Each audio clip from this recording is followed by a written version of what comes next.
এ সব কিছু নষ্ট করছে মোবাইল ফোন। এজন্য আজকে জামিয়া নুরিয়া টঙ্গী গাজীপুর মাদ্রাসা, সেই মাদ্রাসায় একসাথে দাওরা হাদিসের বহু ছাত্র একসাথে শুধু মোবাইল ফোনের কারণে বের করে দাও।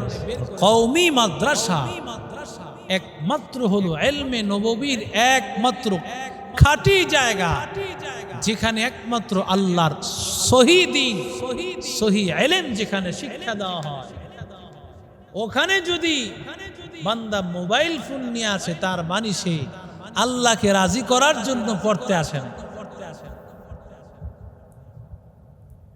অনেক ছাত্ররা একটু বড় হতে থাকে, কিতাব বিভাগে 2-3 ক্লাস পড়ে এসে চিন্তায় পড়ে যায় কিভাবে আমার জীবন চলবে। এজন্য পেরেশান হয়ে যায়। অথচ এই দুনিয়ার পড়ালেখা এগুলো সব তো বাতিল, একমাত্র পড়ালেখাই হলো আল্লাহর কোরআনের পড়ালেখা। দুনিয়ার পড়ালেখা দুনিয়া চলতে গেলে, দুনিয়াদারি করতে গেলে লাগে, কিন্তু কোরআনের শিক্ষাটা তো এই দুনিয়াও লাগবে, আখেরাতেও লাগবে, কবরেও লাগবে, হাসরেও লাগবে, মিজানেও লাগবে, জান্নাতেও চলবে। সুবহানাল্লাহ।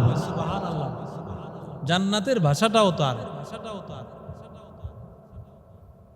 এই জামিয়া নুরিয়া টঙ্গী মাদ্রাসা এতগুলো ছাত্র বের করে দিল কেন?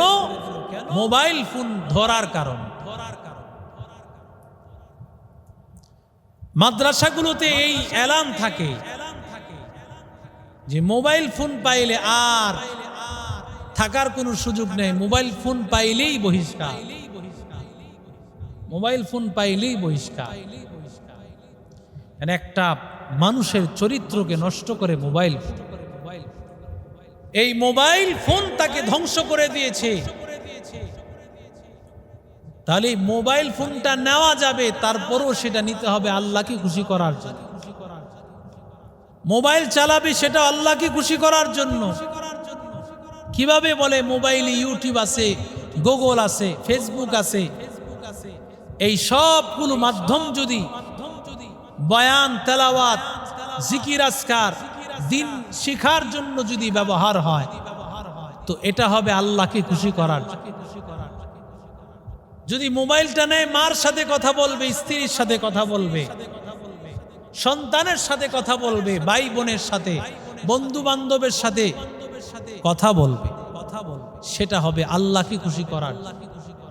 আর যদি হয় কোনো অন্য মেয়ের সাথে অপকর্মে লিপ্ত হবে, তাহলে এটা আল্লাহর জন্য হবে না। মুসলমানের সমস্ত কাজ হবে আল্লাহর। মুসলমান যে ঘুমায় থাকে সেটাও ইবাদত হয়। কিভাবে? মুসলমান ঘুমায় থাকে সেটাও তো আল্লাহকে খুশি করার জন্য। ঘুমায় থাকতেছে এটাও ইবাদত। কিভাবে ইবাদত? ঘুমায় যে আছে এই সময়টাতেও বান্দা ঘুমায় আছে, এই জন্য আল্লাহর হুকুম, আল্লাহর হুকুম যে বান্দা তুমি ঘুমাও, ঘুমানোর কারণে তোমার যে শক্তি হবে এটা দিয়া বান্দা তুমি ইবাদত করবে। সুবহানাল্লাহ। রাসূল একবার ঘরে ঢুকছেন, গিয়া দেখেন ঘরের মধ্যে একটা রশির মতো টানানো। তো রাসূল বলেন এটা কেন? বলে এই রশিটা আপনার অমুক স্ত্রী, সে এই রশিটা বেঁধে রাখছে, নামাজে দাঁড়ায়, যখন নাকি নামাজ পড়তে পড়তে ক্লান্ত হয়ে যায় তো এই রশির মধ্যে একটু হেলান দেয় যাতে করে ঘুমটা কেটে যায়। রাসূল বলেন তাড়াতাড়ি রশি কাটো, এই রশি ছিঁড়ে ফেলো। তাকে কে বলেছে এত কষ্ট করার জন্য? ইসলাম কি এত কঠিন? আদ-দীন ইউসরুন। রাসূল বলেন দিন সহজ, দিন একেবারে সহজ। দিন রে কঠিন বানাইছি আমরা? দিন সহজ না, একেবারে সহজ। এই দিনটাকে কঠিন বানাইছি আমরা। যখন বান্দার প্রত্যেকটা আমল হবে আল্লাহকে খুশি করার জন্য, আল্লাহকে পাওয়ার জন্য, এই আমল হয়ে যাবে ইবাদত। আল্লাহর আশিক বান্দা ডাক দিয়া বলে আমি কোনোদিন খাই না, আমি ঘুমাই না, আমি স্ত্রী ব্যবহার করি না, ভেতর থেকে বিবি ডাক দিয়া বলে, রে স্বামী, কত বড় মিথ্যাবাদী তুমি, কি বলতেছো? তুমি তো আমার সাথেই খাও, তুমি তো আমার সাথেই ঘুমাও, তুমি বলতেছো তুমি নাকি বিবাহ করো নাই, অথচ 2-3টা সন্তানের বাবা তুমি। কি করে এত বড় মিথ্যা বলেছো? এবার স্বামী বেচারা ডাক দিয়া বলে, ও বিবি, আমার আল্লাহ ডাক দিয়া বলেছেন সব আমল হবে ইখলাসের সাথে, আল্লাহকে রাজি করার জন্য। বান্দা ইখলাসের সাথে যদি বান্দা খাও, বিসমিল্লাহি ওয়া আলা বারাকাতিল্লাহ, নবীর সুন্নত অনুযায়ী আল্লাহকে খুশি করার জন্য এই খাবার খাইয়া যেই শক্তি হবে বান্দা, ওই শক্তি দিয়া পড়বে নামাজ, ওই শক্তি দিয়া করবে কোরআন তেলাওয়াত, ওই শক্তি দিয়া করবে জিকির।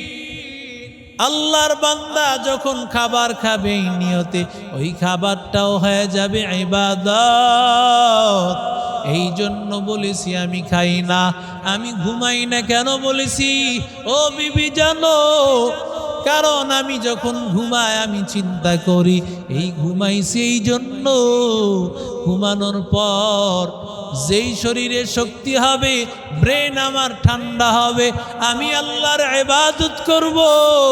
নবী আমার বলেন, কারণ যখন তুমি ঘুম চোখে নিয়া ইবাদত করবা, তখন তুমি আল্লাহর ইবাদত করতে গিয়া হয়তো আল্লাহর প্রশংসার শব্দের জায়গায় তুমি আল্লাহকে গালি দিয়া ফেলবা। আল্লাহকে গালি দিয়া ফেলবি রে গোলাম, ও আল্লাহর বান্দা যুবক। এই জন্য ঘুমানোটাও ইবাদত। কেন ঘুমানোটাও ইবাদত? কারণ ঘুমানোর পর বান্দা যেই শক্তি হবে আল্লাহর ইবাদত করবে। এই জন্য বলেছি আমি ঘুমাই না, কারণ আমার ঘুমটাও তো ইবাদত। আমি কেন স্ত্রী ব্যবহার করি না বলেছি, ও বিবি তুমি জানো, কারণ আমি যখন তোমার সাথে আমি মিলিত হই, এটা আমার আল্লাহর হুকুম, নবীর তরিকা, আমার নবীর আদর্শ। আমি আমার খায়েশাত পূরণ করি আল্লাহকে খুশি করার জন্য। আমার এই খায়েশাত মনের চাহিদা পূরণের জন্য নয়, আল্লাহর হুকুম, আমার আল্লাহর হুকুম পালন করার জন্য। এই জন্য আমি বলেছি বিবি আমি স্ত্রী ব্যবহার করি না। ও আল্লাহর বান্দা যুবক, এই জন্য আল্লাহর বান্দা সব আমল হবে আল্লাহকে রাজি করার জন্য। আল্লাহকে রাজি করার জন্য যে আমল হবে, আল্লাহ সেই আমলটাকে দামি বানায় দিবে।